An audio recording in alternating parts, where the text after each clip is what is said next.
સુરતમાં કોંગ્રેસના રાષ્ટ્રીય મહામંત્રી મુકુલ વાસનિક અને ગુજરાત પ્રદેશ કોંગ્રેસ પ્રમુખ શક્તિસિંહ ગોહિલ તથા વિધાનસભા વિપક્ષી નેતા અમિત ચાવડાની પત્રકાર પરિષદ યોજાઈ હતી, જેમાં તેઓએ ભાજપ સરકાર પર આકરા પ્રહારો કર્યા હતા.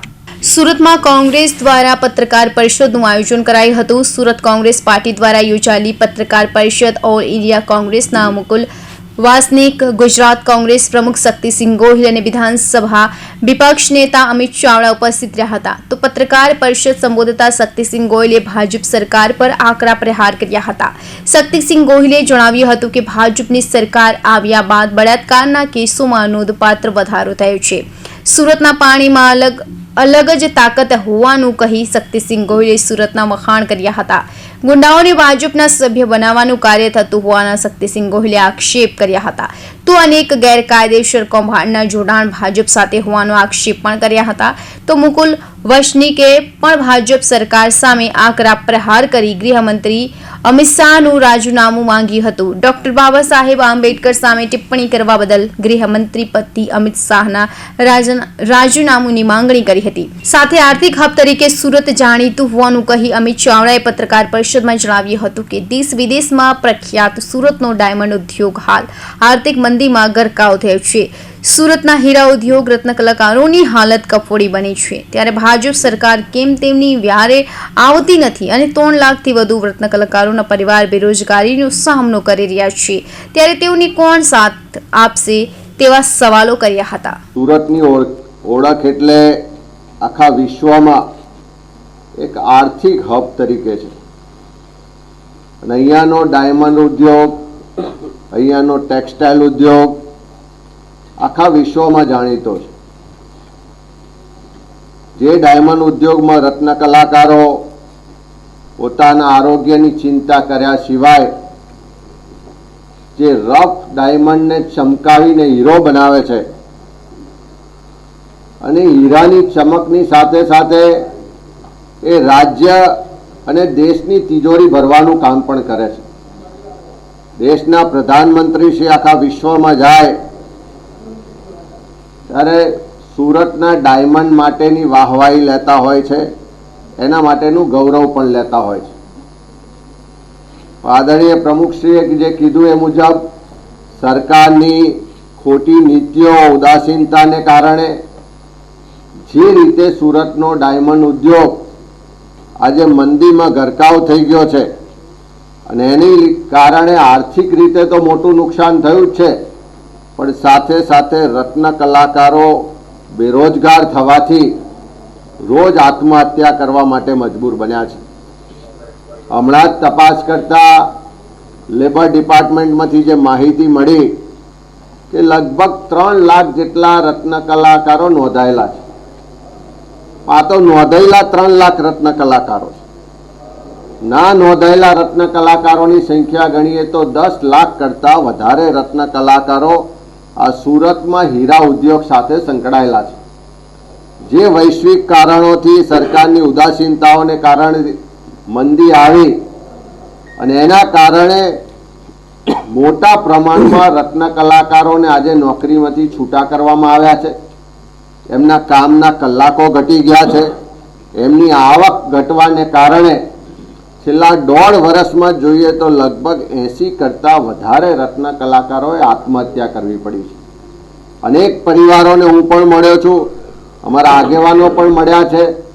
એમની હાલત જોઈએ તો ભાડાના મકાનમાં રહેતા હોય તો ભાડું ભરવાના પૈસા નથી, હપ્તાથી મકાન લીધું હોય તો હપ્તો ભરવાના પૈસા નથી, અને હદ તો ત્યારે થાય કે બાળકોની સ્કૂલ ફી ભરવાના પૈસા ન હોવાને કારણે કેટલાય પરિવારોએ પોતાના બાળકોને શાળાથી ઉઠાવી લેવા પડ્યા છે અને પોતાના વતન તરફ જવું પડ્યું છે. ત્યારે એવા સંજોગોમાં 80 કરતાં વધારે રત્ન કલાકારો આત્મહત્યા કરી આજ સુરત શહેરમાં રાજ્યના ભારતીય જનતા પાર્ટીના પ્રદેશ અધ્યક્ષ અને કેન્દ્રીય મંત્રી પણ વસવાટ કરે છે. રાજ્યના ગૃહ રાજ્યમંત્રી પણ વસવાટ કરે છે.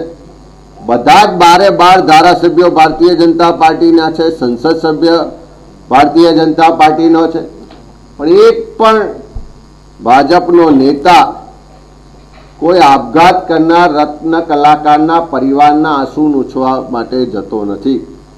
મત લેવાના હોય છે ત્યારે એમની પાસે વારંવાર દોડી જાય, સભ્ય નોંધણી કરવાની હોય તો એની પાસે વારંવાર દોડી જાય. પણ એ આજે જ્યારે તકલીફમાં છે, દુઃખમાં છે, એનો પરિવાર આજે તકલીફમાં છે, ત્યારે એને મળવા માટે કે એના આંસુ લૂછવા કોઈ જતું નથી. એ દુઃખની બાબત છે.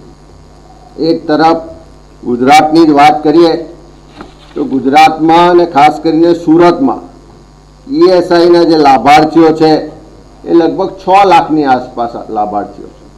અને આ ઈએસઆઈ યોજના એટલા માટે જ લાવવામાં આવી હતી કે જે પણ કામદારો છે એને તકલીફના સમયમાં વીમાનું કવચ મળે અને એને તકલીફના સમયમાં આર્થિક રીતે સહારો અને સથવારો મળે. આજ સુરતના ઇન્ડસ્ટ્રીયલ એરિયામાંથી દર મહિને 10 થી 15 કરોડ રૂપિયા ઈએસઆઈમાં કપાત તરીકે જમા થાય છે. આ છેલ્લા 5 વર્ષની સરાસરી જોઈએ તો 10 થી 15 કરોડ રૂપિયા દર મહિને જમા થાય. અને તેમ છતાં આ સુરત જેવા શહેરમાં કામદારોના આરોગ્યની ચિંતા કરીને જે હોસ્પિટલની વ્યવસ્થા હોવી જોઈએ એ ઈએસઆઈની યોગ્ય સુવિધાવાળી હોસ્પિટલ કાર્યરત નથી. સાથે સાથે જેમ મેં પહેલાં કીધું 3 લાખ રત્ન કલાકારો નોંધાયેલા છે, પણ 10 લાખ કરતાં વધારે કામ કરે છે.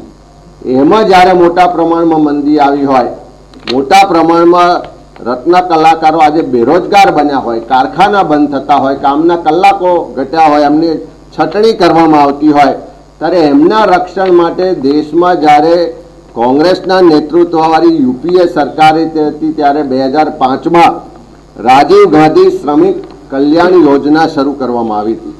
અને આ યોજના શરૂ કરવા પાછળનો હેતુ જે હતો કે કોઈ પણ કારખાનું હોય, ફેક્ટરી હોય, તેમાં કદાચ કોઈ કારણસર બંધ કરવાની સ્થિતિ આવે, કામદારો બેરોજગાર થાય, કાં તો કામદારોને છૂટા કરવામાં આવે તો એણે બેરોજગારીનો સામનો ના કરવો પડે, આર્થિક તકલીફમાં ના મુકાવવું પડે, એટલા માટે એને ચિંતા કરીને એને વળતર આપવાની વાત હતી. આ રાજીવ ગાંધી શ્રમિક કલ્યાણ યોજનામાં જે સુધારાનો છેલ્લો પરિપત્ર થયો એ 2016માં 6/9/2016માં જે સુધારો કરવામાં આવ્યો અને કામદારોની ચિંતા કરીને એમાં કહેવામાં આવ્યું કે કોઈ પણ કામદાર પોતાની નોકરી ગુમાવે, બેરોજગાર બને તો એને જે છેલ્લો પગાર મળતો હશે પગારના ધોરણે પહેલા 1 વર્ષ માટે પગારના 50% રકમ એને બેરોજગારી ભથ્થા તરીકે મળવાપાત્ર છે. અને 1 વર્ષ પછી બીજો 1 વર્ષ એનો છેલ્લો પગાર હશે એમાંથી 25% રકમ બેરોજગારી ભથ્થું મળવા માટે એન્ટાઇટલ છે.